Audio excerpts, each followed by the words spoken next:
आज समागम के इस चौथे दिन ये भाव सभी के कहीं ना कहीं कि कैसे ये बेशक इस बार एक दिन और ज़्यादा, पर फिर भी ये पता ही नहीं लगा कहाँ इतने दिन ये भक्ति में निकल गए, इस निराकार के एहसास में निकल गए, आत्म मंथन की शिक्षाओं पे एक जीवन को मजबूती प्रदान करते हुए अनेकों शिक्षाएं जो इन दिनों में ली, ये सिर्फ इन दिनों के लिए कुछ घंटों के लिए तक सीमित ना हो, ये तो हमेशा के लिए जीवन में बसे। कैसे खुद खुद को संवार लें, हम अपना कल्याण कर लें, निराकार से जुड़े रहें, इस परमात्मा को हर समय के लिए मन में इस तरह बसाएं कि ये जीवन, जहाँ ये दुनिया इतनी खूबसूरत चीज़ें हैं संसार में, ये दातार ने रचना ऐसी की कि हर चीज़ का मज़ा जहाँ इंसान ने लेना है, वहाँ अपनी चेतनता सद्बुद्धि का भी यूज़ करना है कि चीज़ें इस्तेमाल जो सदुपयोग में ही रहे, दुरुपयोग ना हो। एक चीज़ों का उस तरह से आनंद लें जानते हुए कि इस दातार ने दी हैं, तो एक वो जीवन में कितना यूज़ करना है, चीज़ों को यूज़ करना है, अब्यूज़ नहीं करना। कैसे मन की उथल पुथल की ये शांति का एहसास, ये आत्म मंथन तभी सही दिशा में रहता है जब निराकार को शामिल किया जाए, वरना तो ये ठंडक, ये कामनेस, ये पीस आती नहीं। हम कुछ ना कुछ वजह ढूंढ ही लेते हैं दिन में, जो एक थॉट बेचैनी का आ जाता है और फिर बाकी का दिन भी फिर उसी थॉट को पकड़ के उदासी, परेशानी, आंसू। तो कैसे एक जीवन में लेट गो वाली भाव भी आत्म मंथन से ही आएंगे कि जब तक हम किसी चीज़ को पकड़ रहे हैं वो भार हमें ढोना है, पर जैसे ही वो चीज़ छोड़ दी जिस पल में, वहाँ एक स्ट्रेस फ्री हो गए, वो एक तनाव का कारण नहीं रहा, वो भार वहीं का वहीं रिलैक्स हो गए। तो ऐसे ही एक भक्तों का जीवन रहा है कि हर पल में आनंद उठाया जाए। जो एक कठिन घड़ियां हैं, उनको, कठिनाई को उन पलों तक ही अगर रखें, अगली घड़ी तक उसका बोझा ना ढोएं, तो कैसे वाकई ही ये मन भी स्थिर हो जाता है, एक सुकून की अवस्था मिलती है। जीवन में हर तरह मेंटली, स्पिरिचुअली, इमोशनली ये ग्रोथ, ये विस्तार होता है, और मन के भीतर ये जर्नी विद इन आत्म मंथन से हर पल में फिर ये सुकून, ये अंदर की हमारी एक ऊर्जा ये और स्ट्रॉन्ग होती है। स्पिरिचुअल जर्नी दातार उसी तरह से हर एक के मन में ये एहसास हर पल का बख्शता जाए कि कैसे जीवन तो जीना है, ऐसा नहीं कि जीवन में जो वस्तुएं हैं उनको एक यूज़ नहीं करना, पर यूज़ करते करते भी वो शुक्राना भाव मन में हो। कैसे एक मन को हम ऐसा ना बना लें अपने कि पहले से ही एक कुछ फाइनल, कुछ एक सोच बना लें कि ऐसा ही है जैसा हम सोच रहे हैं, दूसरे के नज़रियों को कंसिडर ना करते हुए एक अपनी ओपिनियन उस तरह से एक निर्धारित कर लें। तो अक्सर ऐसे भी नोटिस किया है कि अगर हम किसी के प्रति ऐसे भाव बना लेते हैं कि ये इंसान हमारे बारे में अच्छी सोच नहीं रखता, तो अगर हम किसी कमरे में जाते हैं जहाँ वो इंसान किसी से बात करते करते और अचानक हम एंटर करते हैं, तो वो, चाहे वो देखते हैं हम नज़ारा कि वो एकदम चुप हो गए हैं वो दो व्यक्ति, तो सबसे पहली सोच क्या जाती है, ये ज़रूर मेरे बारे में ही चुगली कर रहे होंगे, ये निंदा कर रहे होंगे, और अब सामने में आ गया तो कैसे अब वो अपनी बात कंटिन्यू करें, मेरे सामने तो मेरी बुराई नहीं करेंगे। पर हकीकत क्या है कि ये चाहे वो बिल्कुल अपनी कोई नॉर्मल कैजुअल बात कर रहे हों जो उस इंसान से रिलेटेड भी नहीं है बात, बस कोई हंसी की बात हुई और कुछ आगे बोलते ही हैं तो वो एक आउट ऑफ रिस्पेक्ट कि कोई नया इंसान आया है तो उसको भी एक ऐसा वेलकम फील हो, उसको भी शामिल किया जाए, तो अपनी बात वहीं की वहीं रोक दी और ध्यान आगे और वो मुस्कुराहट उस तरह। तो ये बात नज़रिए की है कि कैसे हमने खुद ही सोच लिया,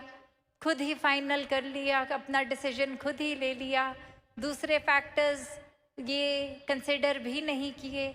और बस स्टैंप लगा दी ऐसा ही है। और वो खुद को सही प्रूव करने के लिए वो एक्सपीरियंस को भी उसी नज़रिए से, एक उसी लेंस से देखा गया जिसने और ज़्यादा ये पक्का कर दिया कि देखो मैं तो कितना सही सोच रहा था, वो पक्का इंसान मेरे बारे में खराब ही सोचता है और आज साबित भी हो गया है। तो ऐसा ही ये आज समागम के कितने दिनों से महापुरुष आईना इस शीशे का उदाहरण देते जा रहे हैं। तो बात वही कि हमारे अंदर जो है हम बाहर भी वही ढूंढते हैं, हम संसार में भी वही ढूंढते हैं। कैसे अगर एक अंदर हमारे इरिटेशन है, एक तनाव या एक परेशानी, ये चिड़चिड़ापन है, तो फिर कोई भी चीज़ ठीक नहीं लगती। एक इंसान अगर किसी बगीचे में भी जाए तो एक फूल को देखेगा तो भी बोलेगा अरे ये क्या ही है, इतने कांटे इतने कांटे। और वहीं एक इंसान अगर खुश मिजाज, एक दिल को दुरुस्त, एक सही तरह से सोच रख रहा है, सद्बुद्धि से हर नज़रिए से देख रहा है, तो वो उसी फूल को देखे करेगा अरे वाह, इतनी खुशबू, इतने रंग, इतनी कोमलता, और हाँ कांटे भी हैं, वो भी कितने ज़रूरी थे। ये तो फूल की प्रोटेक्शन के लिए ही हैं, वरना तो कोई जानवर आए और फूल खा ले, ये डिफेंस ही है फूल का कि वो जानवरों को दूर रखते हैं। तो ये दातार ने कितना अच्छा बैलेंस बनाया है कि फूल भी हैं, कांटे भी हैं। एक उपज ही फूल और कांटों दोनों की ज़रूरी एक साथ थी, तभी ये रूट ने, ये मिट्टी, पानी, सब ने वो बीज में ऐसी उपज करी। तो कैसे फिर एक ओवरऑल, एक लार्जर पर्सपेक्टिव, अपने मन को विशाल, ये दृष्टि को विशाल, एक होल पिक्चर जिसको बोलते हैं कि वो नज़रिया, एक इतना ज़्यादा ब्रॉड माइंडेडनेस का, ऐसे ये एक तंगदिली करके खुद को संकीर्णताओं में नहीं भागते, एक बांधते भक्त, कैसे अपने जीवन में फिर हर कोई यही नज़रिया रखता है कि बेशक अगर हमारे कोई अंदर ख्याल आया है तो वो उसको डिसमिस नहीं करना, वो ख्याल आया है तो उसके बारे में ज़रूर सोचना है, एक सोच कर ये कंक्लूजन कि क्या अब इस ख्याल को मैंने और एक्सपेंशन देनी है, या ये बहुत ही उस तरह का ख्याल है जो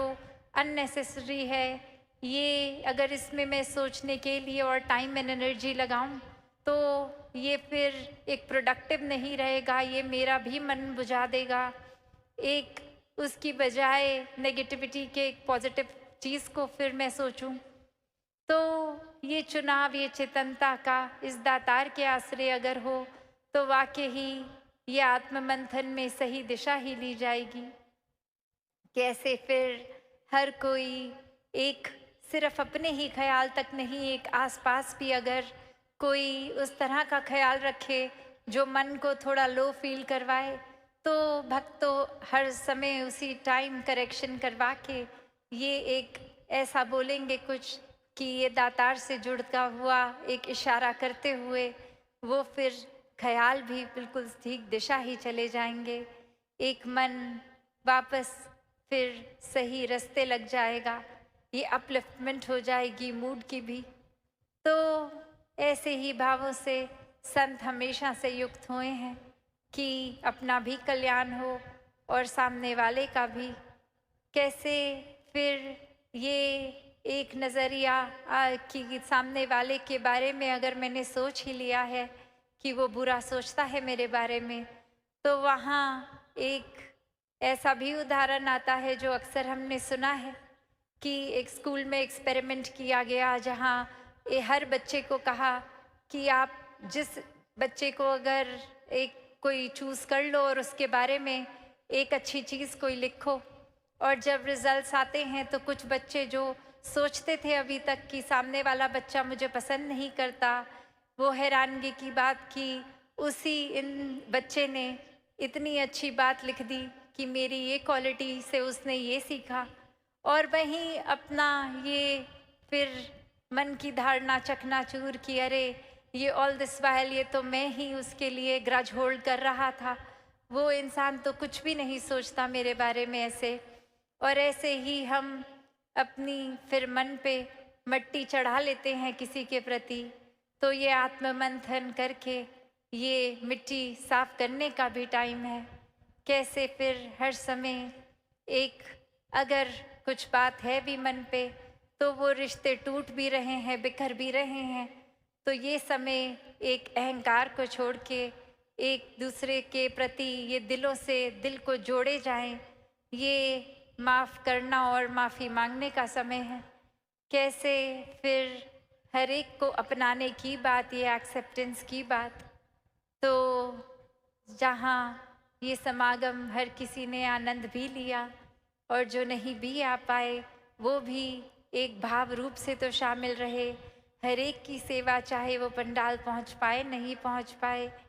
कैसे हर एक ने जहाँ एक हर्षोल्लास से कुछ समय पहले से सेवाएं शुरू करी, और अब समागम के बाद वो वाइंड अप सेवा का भी रूप होगा, जहाँ एक काफ़ी महापुरुष अपने घरों को चले जाएंगे, पर फिर वो कुछ रुक कर ये एक ऑर्गेनाइजेशनल पॉइंट ऑफ व्यू से चीज़ों की संभाल भी करनी। तो भाव वो उत्साह का जितना पहले उतना भाव में, क्योंकि भक्तों के लिए तो सेवा सेवा ही है। और ये हर एक के लिए भी एक इशारा, संकेत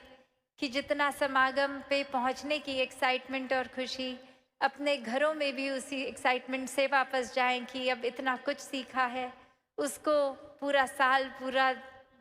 दिन, पूरा रात, पूरी ज़िंदगी इम्प्लीमेंट करके वो खुशी में सिर्फ इजाफा ही होता रहे। तो ऐसे भावों से युक्त हो। और जहाँ अभी अनाउंसमेंट्स भी सुनी कि ये अब दासी की पर्सनल एब्सेंस जो 5 महीने आप सबके बीच में नहीं उपस्थित हो पाई, तो जैसे एक स्टूडेंट होता है जब एब्सेंट होता है तो उसके बाद वो कवर अप करना पड़ता है पढ़ाई को।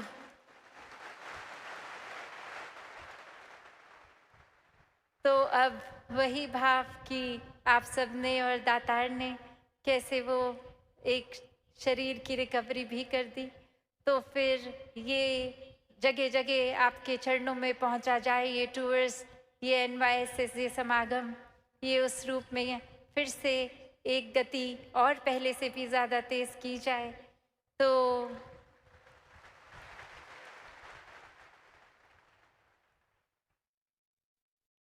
हर एक को जहाँ ये समागम भी मुबारक,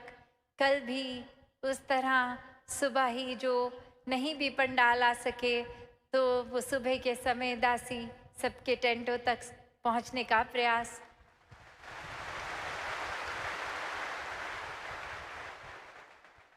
और फिर शाम को जो कला का रूप होगा वो भी भक्तों का एक संदेश उस रूप में भी। तो ये भाव वही कि समागम हर एक का है,